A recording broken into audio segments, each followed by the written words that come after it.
j'espère que vous allez bien. On se retrouve aujourd'hui dans une petite vidéo YouTube, je vais essayer de faire court, mais c'est vrai que j'ai publié une vidéo il y a quelques jours concernant mon home tour. Et dans ce home tour, je vous ai précisé que j'étais propriétaire et que j'avais acheté sur plan. Dû à ça, j'ai eu quelques messages sur Instagram de personnes qui seraient intéressées pour savoir les inconvénients et les avantages d'un achat sur plan. Donc je vais répondre aux questions que j'ai eues le plus. En tout premier, est-ce que j'ai été déçue lors de la livraison de mon appartement? Alors non, pas du tout. Au contraire, du coup, j'ai été hyper contente. Et c'est vrai que en fait, quand vous faites des achats sur plan, vous savez pas du tout, surtout la superficie que va faire votre appartement. Et c'est hyper dur de s'imaginer en réalité, et surtout quand c'est en fait un premier achat, mais aussi un premier bien, parce que je suis pas passée du tout par la location, je suis vraiment arrivée dans cet appartement directement, donc de chez mes parents à cet appartement. Donc c'est vrai que c'est très dur de s'imaginer quelles sont vraiment les superficies. Donc pour ma part, j'ai pas été du tout déçue, mais ça reste quand même propre à chacun parce que ça dépend de ce que vous recherchez vraiment. Deuxième question, est-ce que tu as réussi à trouver cet achat rapidement? Alors, la réponse est pas du tout. J'ai mis des années et des années et encore j'ai fait du coup un petit effort sur la localisation parce que c'était pas du tout là où je voulais être. Mais pour ceux qui connaissent la Bretagne, depuis le Covid, c'est une catastrophe en termes d'immobilier. Et quand on est jeune, jeune ou moins jeune même, hein, mais qu'on a un salaire qui reste un petit salaire, moi personnellement je suis au SMIC, c'est hyper compliqué en fait, c'est très très compliqué. Et donc du coup j'ai fait un choix et j'ai fait des concessions sur la localisation. Donc non, j'ai pas trouvé rapidement et en plus de ça, j'avoue que mon idéal était de trouver une petite maison. Moi, je suis pas quelqu'un qui a besoin d'une villa, d'une maison énorme à plus de même 100 mètres carrés. 100 mètres carrés, c'est pas grand, hein, mais je veux dire, moi, une maison à 80 mètres carrés, je suis très contente. Donc, parce que là, celui-là, il fait 66 mètres carrés. Ça me va très bien, mais c'est clair qu'une troisième chambre, ce serait non négligeable quand même pour rester sur un bien immobilier que je veux, pas pour du temporaire, quoi. Donc du coup, concession entre maison et appartement. Donc du coup, je suis arrivée dans un appartement et pas dans la localisation que je voulais. Mais ça, quand on est en Bretagne, je pense que s'il y en a qui regardent cette vidéo, vous savez que c'est hyper compliqué. Donc voilà. Troisième question qui n'a pas trop à voir avec l'achat sur plan, mais je vais l'intégrer quand même dedans, c'est as-tu eu des difficultés pour emprunter? Alors la réponse est pas du tout, j'ai pu emprunter directement à la banque où je suis depuis toujours. Mais j'ai eu la chance de tomber sur un super conseiller qui n'est pas un conseiller, on va dire, à 1000% commercial. En fait, c'est quelqu'un qui va être à l'écoute vraiment de la demande du client et qui va regarder le tout, en fait. Donc, qui va regarder même... tout le monde regarde les comptes, etc. Mais voilà, ça va pas être quelqu'un qui va vous pénaliser pour une erreur ou pour... donc, j'ai vraiment eu une chance énorme là-dessus. Donc voilà, franchement, je pense qu'il faut que vous tombiez sur le bon conseiller déjà en premier lieu. Et deuxième chose bateau, essayez de tenir vos comptes au mieux déjà, c'est le principal pour pouvoir emprunter. Et voilà, mais je sais que vraiment ça dépend quand même énormément, énormément du conseiller. Parce qu'il y a des conseillers qui vous laisseront même pas en fait la chance de pouvoir vous donner une enveloppe que vous pourrez obtenir. Comme moi, avant quand j'étais beaucoup plus jeune, j'avais déjà demandé, on m'avait dit mais non, vous êtes trop jeune, on fera ça plus tard. Sauf qu'en fait, je trouve ça dommage parce que justement, au contraire, c'est cool de pouvoir acheter plus tôt parce que du coup, forcément, le crédit commence plus tôt. Mais bon. Ensuite, question en fait, la plupart des questions finalement c'était tes avantages, tes inconvénients, il n'y avait pas de questions précises, il y en avait quelques-unes comme je vous ai indiqué avant. Mais du coup, moi je vais vous faire mes avantages et mes inconvénients pour les deux. Donc gros avantage forcément pour ma part, parce que ça aussi ça reste hyper personnel. Il y a des personnes dans mon entourage qui rêveraient d'acheter quelque chose à rénover. Moi, c'est pas trop le cas parce que je suis pas la meilleure bricoleuse du jour. Ça prend, mais j'avoue que c'est pas trop mon truc. Moi, je suis plus quelqu'un qui adore décorer, mais alors la rénovation, c'est pas du tout mon truc. Donc pour moi, l'avantage, c'était de pouvoir rentrer dans un appartement neuf, où personne n'y était avant.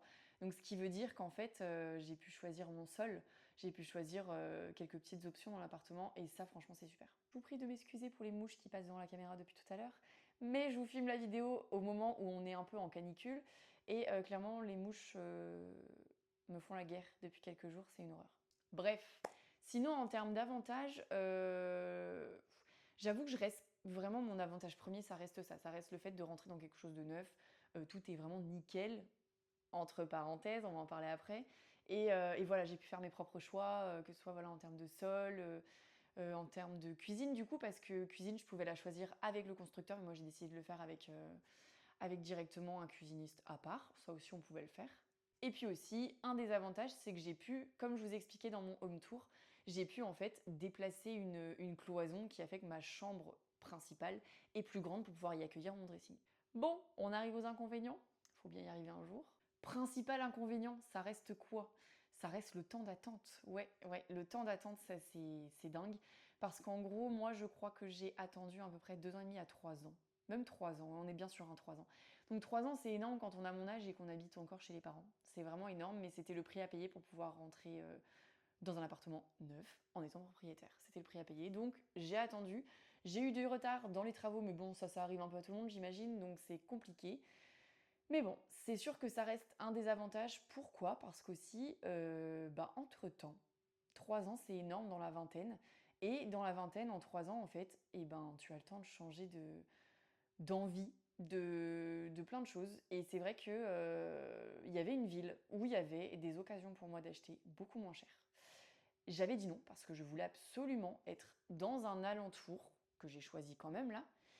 Et en fait, actuellement, malheureusement, je me plairais largement mieux là où j'ai dit non et où j'aurais payé moins cher.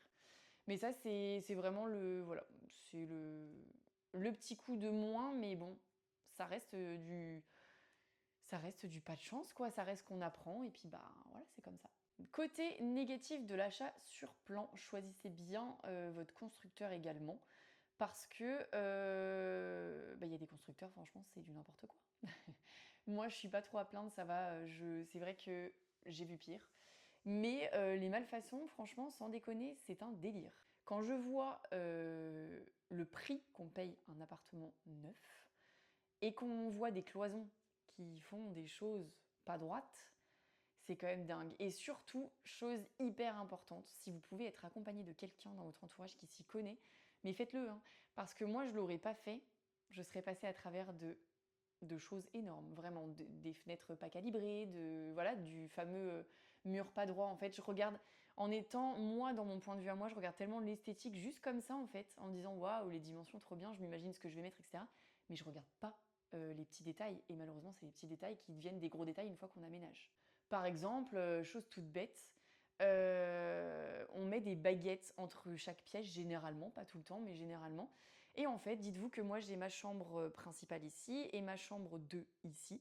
Et en fait, sur ma chambre principale, on est sur le même sol sur tout l'appartement sauf la salle de bain. Donc on est sur le même sol qui est un sorte de PVC.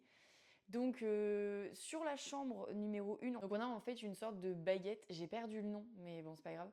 Une sorte de baguette en fait pour le passage entre les deux pièces. Et dans la chambre numéro 2, le sol est en continu et il n'y a pas de baguette. Vous voyez, ça c'est des choses où c'est des détails, vous allez me dire. Mais quand on achète neuf, on a envie que tout soit nickel. Et ça, on a beau l'avoir dit, par mail, on m'a expliqué qu'il n'y a pas à avoir de baguette entre chaque pièce. Oui, certes, mais dans ce cas-là, pourquoi il y en a de l'autre côté? Je sais bien que c'est parce qu'il y a eu une erreur de découpe ou autre, et du coup, on a caché la chose. Mais dans ce cas-là, mettez-en deux, parce que sinon, c'est vrai que ça fait hyper bizarre. Mais bon, ça reste plein de petites choses comme ça, mais vraiment, moi, je suis pas à plaindre. Il y a eu vraiment pire, je connais pire. Là, moi, ça reste correct. Par contre, si je peux vous dire un désavantage aussi, regardez bien votre exposition. Alors moi, j'ai cru vraiment qu'on avait une super bonne exposition, et sauf qu'en fait, en vivant en maison avant, je me suis pas aperçue que, qui veut dire appartement dit balcon. Et moi, je suis pas du tout en hauteur, en fait, je suis au rez-de-chaussée, certes, mais du coup, le balcon me cache toute la luminosité. Et je peux vous dire que moi, qui ai besoin de beaucoup de luminosité, enfin, déjà de un, j'aime vivre avec de la lumière, pas dans le côté sombre de l'hiver. Et en fait, le problème, c'est que ma lumière, elle est dans les chambres toute l'après-midi. Et tout le reste du temps, en fait, on est sur le soleil, en fait, qui est parti déjà, donc qui vient le matin, mais c'est tout. Et ça, c'est vraiment dommage. Alors vous allez me dire, l'été, c'est cool, mais l'été, l'année, on n'a pas beaucoup de mois d'été dans l'année. Donc le reste du temps, en fait, je vis un peu dans le noir, et ça, c'est un gros point faible. Donc hyper important, regardez l'exposition. Et sinon, dernière petite chose aussi que je peux moi vous dire de mon expérience à moi, faites très attention lors de vos choix décoratifs, on appelle ça des choix décoratifs si je dis pas de bêtises. Ça intervient dans l'année où vous allez entrer dans votre logement en fait. Donc il y a un moment donné, moi je vous dis pour moi, hein, je sais pas si ça se passe comme ça dans toutes les agences, mais moi c'est comme ça, dans tous les constructeurs je veux dire. Moi, c'était été comme ça. Donc moi, je vous dis ça comme ça, mais j'ai été à un rendez-vous où en fait, j'avais du coup le choix pour le PVC, le carrelage, la faïence, etc. Tout ce qui est PVC du sol, franchement, aucun regret. C'est exactement ce que je voulais, je suis trop contente. Par contre, la salle de bain. Waouh! Alors, pour ceux qui ont vu mon home tour, du coup, vous allez un petit peu comprendre, mais pour ceux qui ne l'ont pas vu, dans la salle de bain, en fait, j'ai décidé de me dire: «Je vais mettre un petit meuble terracotta pour, égayer le tout», parce que je comptais pas du tout faire de peinture ni rien. Et en faïence, je m'étais dit: «Vu que je mets de la terracotta, en faïence, je vais mettre un beige clair». Je suis rentrée dans l'appartement, j'étais sur une faïence. Franchement, si on est sur un beige foncé marron, on n'est pas trop mal. Alors l'explication, apparemment il n'y en a pas, parce que c'est exactement la même référence que j'ai choisie lors du rendez-vous et que j'ai actuellement dans mon appartement. Donc on m'a fait part que c'était sans doute le fait que la salle d'eau en fait n'a pas du tout de fenêtre, donc il fait plus sombre, ce qui veut dire que la faïence paraît plus foncée. On est sur quand même un décalage qui est énorme, mais bon, écoutez, de toute façon, j'avais pas mon mot à dire. Entre le devis signé et la faïence qu'il y avait là, on était sur la même référence. Par rapport aux photos que j'ai prises lors du rendez-vous, c'est clair que ça ressemble pas du tout à ça. Mais je vous avoue que j'ai laissé tomber, mais en tout cas, faites très attention, regardez bien ce que vous choisissez sous plusieurs angles, etc. Parce que si vous êtes déçu après, je vous promets, c'est super chiant. Et dernier, même le carrelage. Très déçu du carrelage de la salle de bain. En fait, toute la salle de bain, ça a été un flop. Pas à plaindre parce qu'elle est propre, elle est nickel, mais un flop quand même. Franchement, ouais, gros flop. Le carrelage, j'avais choisi beige aussi, mais il fait gris. Voilà. Donc franchement, on est sur une belle nuance multicolore pour quelqu'un qui aime la déco comme moi, hyper déçu parce que du coup, on est vraiment sur un truc terracotta, on est sur un marron, on est sur un gris, il y a rien qui va. Mais c'est pas grave, c'est pas grave. Donc bref, du coup, je suis en train de refaire la salle de bain actuellement là. Mais bon, refaire c'est un grand mot parce qu'en soi on vous pose juste un meuble vasque. Et moi j'avais choisi l'option miroir avec LED. D'ailleurs, réfléchissez bien, ça aussi c'est pareil. Je sais pas si vous en avez chez vous, aucun intérêt. Aucun intérêt, je n'utilise jamais les LED, pratiquement jamais. Donc vraiment, ne faites pas ça. Parce qu'en constructeur, alors je sais pas si les prix s'équivaut, mais franchement, les options, elles étaient hyper chères. Et le miroir à LED, je sais plus combien je l'ai payé, mais dinguerie. Bref, je crois que j'ai fait à peu près le tour pour tout ce qui est inconvénients et avantages d'un achat sur plan. Mais en tout cas, ouais, prenez tous les détails en compte. L'exposition, regardez bien si... Pour tout, faites très attention aussi à ce qu'on vous montre, à ce qu'on vous dit. Franchement, faites attention à tout. Et réfléchissez bien aussi au lieu où vous achetez parce que sur plan, c'est voilà, c'est comme quand on construit une maison. Au final, il y en a pour des années, généralement de construction. Je vous dis construire une maison, c'est si votre terrain n'est pas viabilisé, vous en avez quand même pour des années avant de rentrer dans cette maison. Et vos plans de vie ont le temps de changer. Mais bon, si on s'arrête à ça, dans ce cas-là, on fait jamais rien dans la vie. Donc écoutez, c'est une expérience et voilà. Donc en gros, je pense que j'ai fait le tour, parce que le reste des inconvénients, ça reste le syndic, mais ça n'a rien à voir avec un achat sur plan. Donc voilà, donc je pense que ouais, j'ai à peu près fait un peu le tour. Si vous avez des questions, n'hésitez pas en commentaire, et je lirai tout ça. Et n'hésitez surtout pas à me donner des petites idées de vidéos que vous aimeriez voir sur ma chaîne. Il y aura forcément une vidéo avant-après de la salle de bain, de tout ce que j'ai utilisé, donc on va être sur un petit un petit plan de travail sur mesure, etc. Je vous en dis pas plus, mais tout fait sur mesure. Donc j'ai pas juste acheté un meuble à poser. Donc du coup j'ai hâte de vous montrer tout ça, mais j'attends que ce soit bien fini pour vous montrer. Et sinon, dernière chose, je tiens à vous remercier énormément pour la première vidéo que j'ai postée depuis des années, qui a fait plus de 10 000 vues, et c'est énorme sur un petit compte comme le mien. Donc un grand merci, et en plus de ça, j'ai eu que des commentaires adorables. Donc vraiment, merci, merci, et du coup, on se retrouve très bientôt pour de nouvelles vidéos.